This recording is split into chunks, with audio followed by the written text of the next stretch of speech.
So yeah, just to talk about Foundry, because I don't know if people know about it.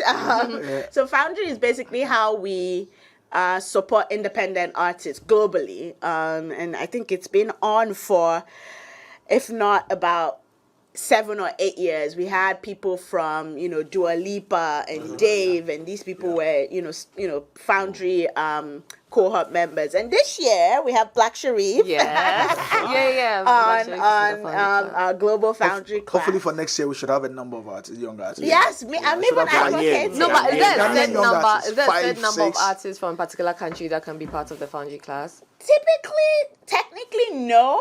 But when it comes down to it, yes, because at the end of the day, it's a global program, and we typically only have about 20 artists globally. So imagine the number of applications that we get, and so we'll lobby to have a lot more from Ghana. She says knowing her won't change. It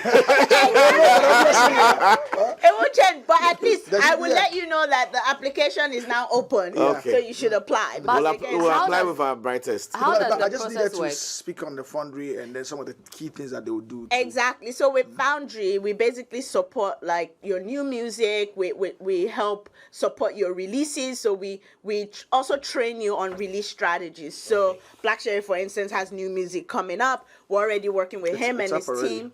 SOJA. So She knows it. But we actually had a meeting with him and his team yesterday to figure out like his new album that's also coming. How do we work with him to help promote it, to help push it? How do they take advantage, I think to your question, how do they take advantage of the features on YouTube, to help push those releases? What are some of the things he can do on YouTube to connect with his fans? And also, how can he create content that's non-music videos? A lot of artists think they can only post music videos on YouTube. But we always tell them the videos that actually do really well in terms of engagement are the videos that are non-music videos. So your tour diaries, your behind the scenes, your live chat, your animations, things like that. Fans want to engage with it. So when you're a part of the Foundry class, we sort of put an additional time and investment and working with you to make sure that by the time you leave, you know how to use YouTube to utilize your career and push your career. And then to your question about what else are we doing, so we have another program called Black Voices. The Black Voices Fund. We're just about to announce the new class, and there's some interesting people on it. It's Sakode on it, Shatawale on it. I can't say. It's Last Minute on it. It's Jackie on it. It's locked in the vault. Basically, Ghana is represented. We're making a case. Are we well represented? Or Ghana is represented. That's nice. It's a bag of stash. In it. So that's another one. And then again, it's just working with the community. And so this week, for instance, we're running a songwriting camp in Ghana where we're bringing female songwriters across the continent together to create music, empower themselves, Female engage power. with themselves. Okay. So I like that. so I like everything excites me, but I know you may not use it for YouTube music. But all these narratives, all these conversations are geared towards artists. They're all benefiting Creators. in there. I know, but I mean, the musicians. I mean, we're talking Black Sherif. We didn't say Jay. No, we didn't say my content. So Or 3Music's page on YouTube. How are they such programs? Also working its way into maybe West Africa or Ghana to be greedy. You mean for creators? Or? For creators in general? Yeah, definitely. So I have my colleagues that work specifically with creators, and they're also here. This week. Okay. Doing different creator roundtables, creator sessions. So creators like Wude Maya, Vanessa Kambi are all going to be at this creator session where they're engaging with them. Please add Kojo Shaldi. How do people the African way now? We want to come to your office. We want to come and knock on your door. Want to leave your office knowing that. How do people? Where do we find? I don't know if it's Again, at the end of the day, it's online. It's really online. To have that.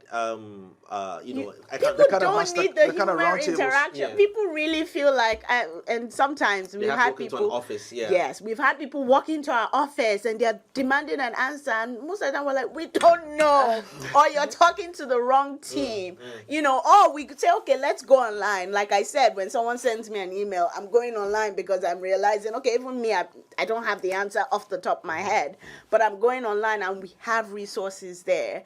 There are times, again, where we know that people love that physical interaction, but at the end of the day, it limits actually what we can do, because a physical interaction can probably accommodate what, depending on the space, maybe 100 people, 50 people, at most 500 people, whereas there are thousands of creators out there that we want to make sure that, you know, whether or not a physical interaction comes to their city, they have the knowledge and the information. But I must give it up for YouTube, because in a personal experience where I had a strike, a wrong strike, if I can say, that nearly caused my channel to be shut down.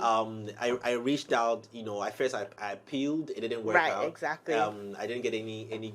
Well, they said your appeal had been whatever, it didn't go through. But I pushed further, and through surfing the whole platform, I just chanced upon that where you could have a live chat with. Yes, exactly. With through your creator studio. Yeah, through my creator studio, and that helped, you know. And they got back to me and realized that, you know what, your strike was actually an incorrect strike. An incorrect strike, so they took it off. So that much I give it. Thank you. I gave that experience to you. Yeah. So I have a question, just taking you slightly back to the Foundry class. You mentioned applications. To me, I thought the Foundry class was like an honor to Selection. A selection, exactly. But speaking about applications, what processes do they go through to actually be in the Foundry class? Yeah, so the thing, people have to apply for us to be able to review their application. And when you apply, we're asking you things like, what is your release? Because Foundry is for 6 months. Yeah. So we always want to make sure that within that 6-month period, you're in your release cycle. Yeah. Because if not, there's not much we can do to support you, because you don't have content coming out. So the application is basically asking, what's your release cycle? What type of music is coming out? What are your plans? So once we have that information, we then review it and say, okay, is this an artist based on what they've said that we can support, right? Do they have content plans? Do they have new music coming? What are their aspirations? What are things they want to learn more about on YouTube? Like, is it more, and what are things they're already doing on YouTube, right? So because the thing is, you need to be at a certain knowledge threshold for us to then help take you further. So you need to go online and do research and already be using some of our features for us to see that, okay, this is someone that's at this level, we can take them to the next.